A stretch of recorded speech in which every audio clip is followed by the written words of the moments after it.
With meteorologist Elisa Rafa. Good morning, Elisa. Good morning, Joe and Lauren. We've got multiple advisories in effect this morning. We've got a dense fog advisory going until 9 a.m. includes Springfield, areas to the south and east here in the gray. We've got that batch of fog with that visibility down to a quarter mile or less at times. It's down to 3/4 of a mile at West Plains, Fort Leonard Wood, 2 in Springfield. And you just keep that in mind as you head out the door. Winter weather advisories up to the north and west from Nevada through Lake of the Ozarks continue through 9 a.m. tomorrow. We'll have rounds of freezing drizzle there as we head through the day today and through the overnight. For now, the radar is not terrible. A few spots of some freezing drizzle up to Lake of the Ozarks and then some showers down in northwest Arkansas. The temperatures have a 40-degree spread, 28 in Clinton and then 55 in Mountain Home. We still are riding that cold front. 50s by dismissal in Springfield with showers and thunderstorms. With these showers and storms, looking at locally heavy rain. Flood watches go until 6 p.m. Thursday. Springfield and areas to the south and east. These soils are already saturated. We could flood those rivers and creeks. With this, we also have a threat for severe weather. Of course, I just mentioned the flooding is one of them, but all modes of severe weather as we head through the day today and through the overnight. This slight risk mainly along and south and east of I-44. A few tornadoes possible. Large hail, damaging winds 60 to 70 miles per hour. Download the app. You need a way to get watches and warnings today. Joe, Lauren. New this morning, a unique elementary school in Nixa has just opened applications for those that would like to attend next year. It's the John Thomas School of Discovery that accepts new students on a lottery system. So our Hannah Zettel toured the school. She's back with us this morning. Hannah. Lauren, Joe, JTSD is just like any other elementary school, teaching students the value of math, reading, and history. But what sets JTSD apart is the emphasis it places on science. Due to the unique curriculum at JTSD, many Nixa parents want their children enrolled at the school. However, less than 70 kindergarten and some first grade spots can be filled every year. A lottery for older grades will only open if less than 30 students remain on a waiting list. Classes are made up of less than 25 students, which allow teachers to get to know them on an individual basis. Parents credit the school with answering questions in a timely and personal manner, giving them peace of mind. The lottery opens, spots are filled, and remaining applicants are placed on a waiting list as the school years progress. JTSD Assistant Principal Dr. Garrett Lauder explains that JTSD curriculum is STEAM-centered, which stands for Science, Technology, Engineering, Arts, and Math.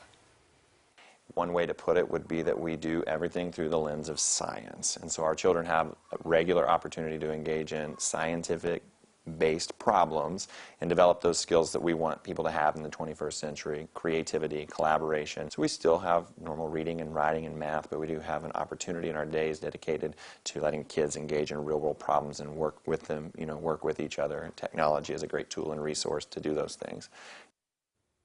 Dr. Lauder also told me JTSD continues class through June 15th. So when parents enroll their children, they acknowledge that their student will participate until that date. The lottery for next school year closes on February 15th. All right, Hannah Zettel this morning. Thank you. We continue our education coverage now. Springfield schools kicking off National School Counseling Week by announcing an expansion to the mental health services offered at schools throughout the city. The school district has partnered with Burrell Behavioral Health to provide staff at schools in the attendance area of Hillcrest High. The area represents about 4,000 students, and Burrell estimates that about 5 to 10% of those students will use the services. The Burrell staff will provide therapeutic and case management services to students as well as training for school faculty.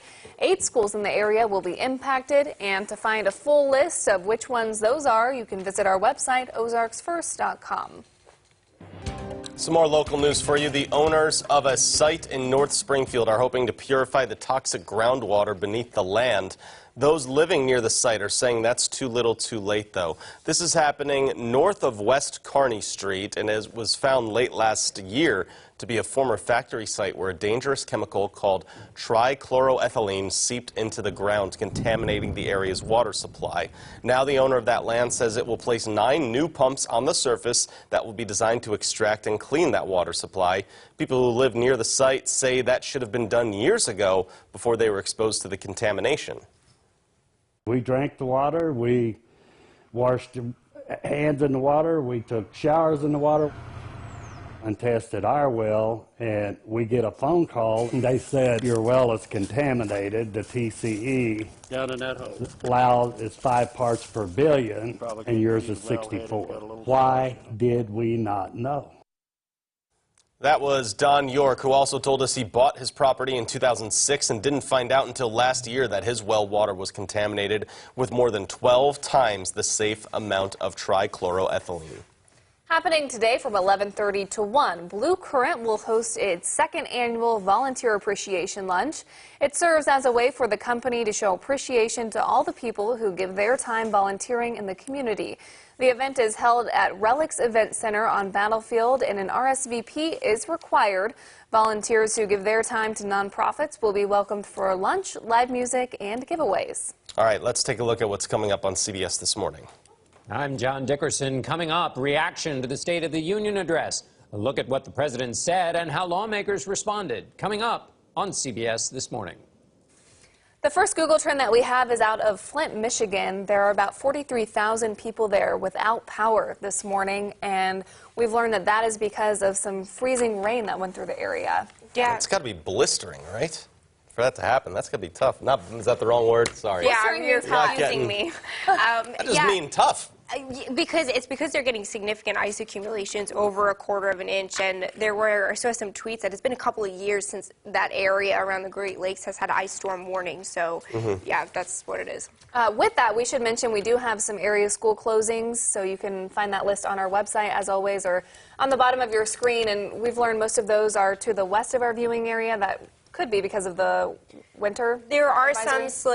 some slick roads up to the north and west. The Weather Service actually reporting in our chat that there might be accidents because of that ice up in that area. We had some freezing drizzle on the overnight. Not really for Springfield. It's for areas around like Lake of the Ozarks. Okay, so if you're unsure if your kids have school today, make sure you go online and check that out. What are we looking at here? Lots of stuff here as well.